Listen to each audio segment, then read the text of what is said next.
বৰ্ষশ্ৰেষ্ঠ অসমীয়াৰ বঁটাৰে সন্মানিত আমাৰ সকলোৰে আদৰৰ জুবিন গাৰ্গ ডাঙৰীয়া, নিউজ লাইভ প্ৰতিষ্ঠানৰ উপসভাপতি সৈয়দ জাৰিৰ হুছেইন ডাঙৰীয়া, আমাৰ মাজত উপস্থিত অসম চৰকাৰৰ সন্মানীয় মন্ত্ৰীসকল, নিমন্ত্ৰিত অতিথিসকল আৰু সুধীবৃন্দ,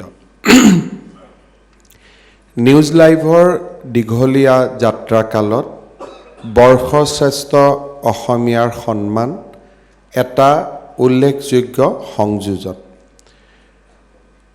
অসমৰ সংবাদ প্ৰতিষ্ঠানসমূহৰ যি এক দীৰ্ঘম্যাদী যাত্ৰা আছে, সেই দীৰ্ঘম্যাদী আৰু প্ৰভাৱশালী যাত্ৰাত যোৱা কেইবাটাও বছৰে নিউজ লাইভে অনন্য বৰঙণি আগবঢ়াইছে।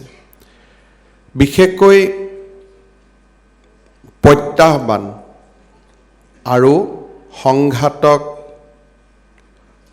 প্ৰত্যুত্তৰ দি নিউজ লাইভ যি ধৰণে আগবাঢ়ি গৈছে, মই ভাবোঁ যে সি মানুহক প্ৰেৰণা যোগাব যে কেনেকেও প্ৰতিকূলতাৰ মাজতো মানুহে আশাৰ সন্ধান কৰিব পাৰে, কেনেকৈ আন্ধাৰৰ মাজতো মানুহে আলোকৰ পথ বিচাৰিব পাৰে, আৰু কেনেকৈ হাজাৰ প্ৰত্যাহ্বানক নেওচিও মানুহ হিমালয়ৰ শিখৰতো অৱতীৰ্ণ হ'ব পাৰে। নিউজ লাইভৰ এই যাত্ৰা অব্যাহত থাকক, তাকে মই কামনা কৰিছোঁ।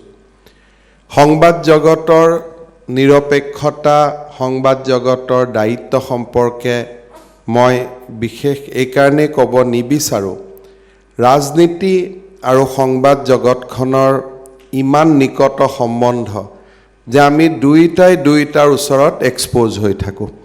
যেতিয়া সংবাদ মাধ্যমো ৰাজনীতি কৰা মানুহসকলৰ ওচৰত এক্সপ'জ হৈ থাকে আৰু ৰিভাৰ্ছলি সংবাদ মাধ্যমো ৰাজনীতি কৰা মানুহসকলৰ ওচৰত এক্সপ'জ হৈ থাকে। পাঠকৰ কাৰণে দুয়োটা বুজি নোপোৱা সম্বন্ধ, কিন্তু আমাৰ সম্বন্ধ আটাইতকৈ নিবিড়, কাৰণ ইজনে সিজনৰ পৰিপূৰক। ৰাতিপুৱা ৰাজনীতি কৰা মানুহৰ লগত কথা নাপাতিলে সংবাদ মাধ্যমৰ পৃষ্ঠা সংযোজন নহয়, আৰু আমি ৰাতিপুৱা সংবাদ পত্ৰ নপঢ়িলে আমাৰ দিনটোৰ এজেণ্ডা তৈয়াৰ নহয়।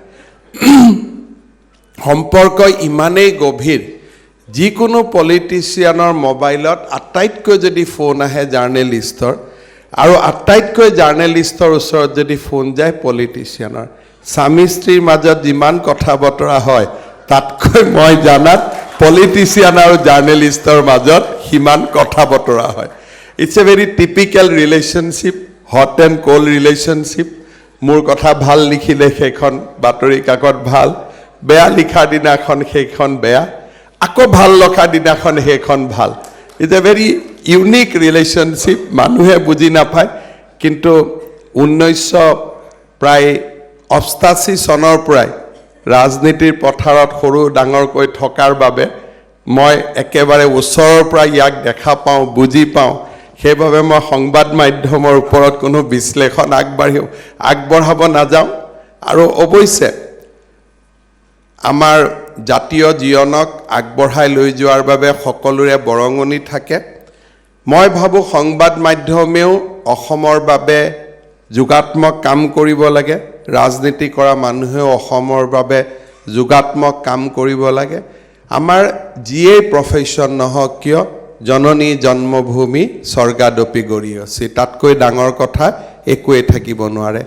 আৰু সকলোৰে যেতিয়া লক্ষ্য অসমক সৰ্বশ্ৰেষ্ঠ কৰাৰ হয়, সকলোৰে যেতিয়া উদ্দেশ্য অসমক বিশ্বৰ বুকুত প্ৰতিষ্ঠা কৰা হয়, তেতিয়া আমাৰ মাজত পাৰ্থক্য নাথাকে।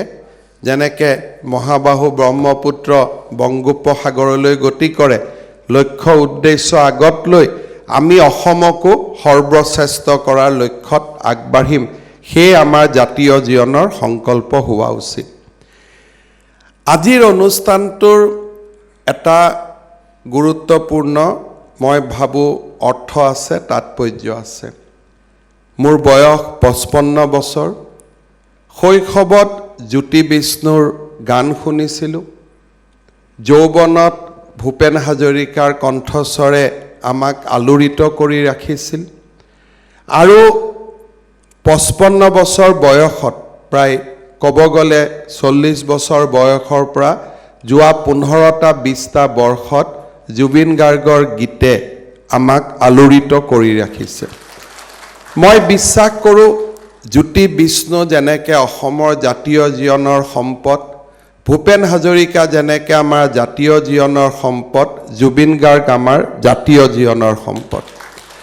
জুবিনৰ সৃষ্টিশীল প্ৰতিভা মই কাৰো লগত কাকো তুলনা কৰিব নাযাওঁ, কিন্তু আজিৰ প্ৰজন্ম বা আজিৰ সময়ত জুবিন হৈছে অসমৰ অসমীয়া জাতিৰ শ্ৰেষ্ঠতম সম্পদ, তাত মোৰ কোনো সন্দেহ নাই। জুবিন গাৰ্গৰ লগত পাৰ্থক্যই থাকে।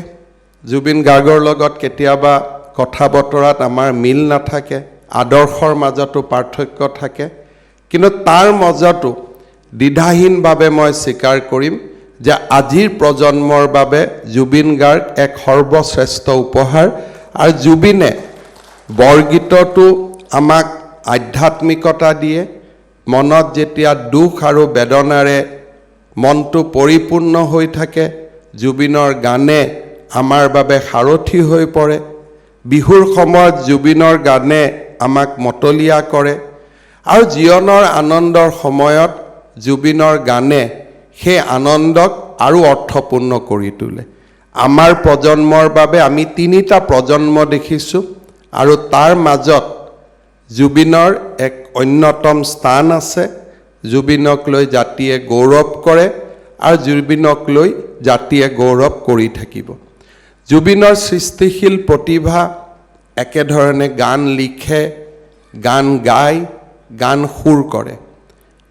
চিনেমাত স্ক্ৰিপ্ট লিখাৰ পৰা, চিনেমাক পৰিচালনা কৰাৰ পৰা, চিনেমাক প্ৰযোজনা কৰাৰ পৰা, আৰু দুখীয়া মানুহৰ দুখত জুবিনৰ অন্তৰে কান্দাৰ পৰা আমাৰ মানুহৰ সুখ শান্তি আৰু অসমৰ বাবে জুবিনৰ এক ক'ব গ'লে যি একাত্মতা, সি আমাক আকৃষ্ট কৰে।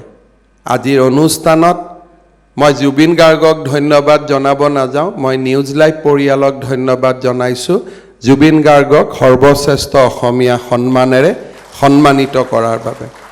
পাৰ্থক্য এটাই, মই ভাবোঁ যে জুবিন 2023ৰ সৰ্বশ্ৰেষ্ঠ অসমীয়া নহয়, জুবিন আজিৰ প্ৰজন্মৰ সৰ্বশ্ৰেষ্ঠ অসমীয়াসকলৰ মাজত এজন অন্যতম। মই জুবিনক দীৰ্ঘ জীৱন জুবিনৰ বাবে কামনা কৰিছোঁ। যেতিয়া ক্ৰিয়েটিভিটি এজন মানুহৰ জীৱনৰ পণ হয়, আমাৰ দৰে ব্যৱহাৰ তেওঁৰ পৰা আশা কৰাটো অনুচিত। কেতিয়াবা কেতিয়াবা জুবিনৰ ব্যৱহাৰ, জুবিনৰ কথা বতৰাই মানুহক কয় যে জুবিনে এইটো কিয় কৰিছে। আমি নকৰা কাম জুবিনে কৰিব, কাৰণ জুবিন শিল্পী। ভূপেন হাজৰিকাৰ জীৱনক প্ৰশ্ন আমি এইকাৰণে কৰিব নোৱাৰোঁ, because he was guided by creativity. জুবিনৰ সৃষ্টিয়ে জুবিনৰ জীৱনক গতি দিয়ে। ক'ৰবাত সৃষ্টিৰ লগত একাত্ম হ'ব যাওঁতে আমাৰ লগত ব্যৱহাৰ নিমিলা হৈ যায়। কেতিয়াবা আমি ভাবোঁ যে ভগৱান শিৱই কিয় ভাং খায়, কিন্তু এইটোও আমি বুজি নাপাওঁ যে অমৃত মন্থনত ভগৱান শিৱই বিষ পান কৰাৰো সাহস ৰাখে, যিটো আমাৰ নাই। যেতিয়া আমি নিজৰ লগত তুলনা কৰোঁ, কোনোবা এজন মানুহক বেলেগ বেলেগ লাগে, কিন্তু আমি বুজি পাব লাগিব যে সেই মানুহজন আমি নহয়, আমাতকৈ সেই মানুহজন অলপমান বেলেগ। মই উচ্চ নিচ্চ ক'ব নাযাওঁ, কিন্তু আমাতকৈ পৃথক, বহল পৃথিৱীৰ পৰা পৃথক। মোৰ ব্যৱহাৰ আৰু জুবিনৰ ব্যৱহাৰ স্বাভাৱিকভাৱে একে হ'ব নোৱাৰে। তাক আমি ভালো পাব নালাগে বা তাক আমি সমালোচনা কৰাৰ প্ৰয়োজন নাই। জুবিনৰ প্ৰতিভা আমাৰ সম্পদ, জুবিনৰ সৃষ্টি আমাৰ সম্পদ, জুবিনৰ গান আমাৰ সম্পদ।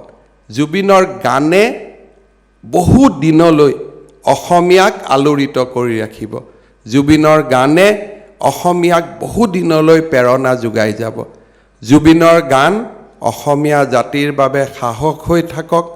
জুবিনৰ গান মানুহৰ সুখ দুখৰ প্ৰতিফলনৰ এক মূৰ্ত প্ৰতীক হৈ ৰওক জুবিনে দীৰ্ঘ জীৱন লাভ কৰি অসমীয়া জাতিক সমৃদ্ধ কৰি ৰাখক ধন্যবাদ জয় হিন্দ বন্দে মাতৰম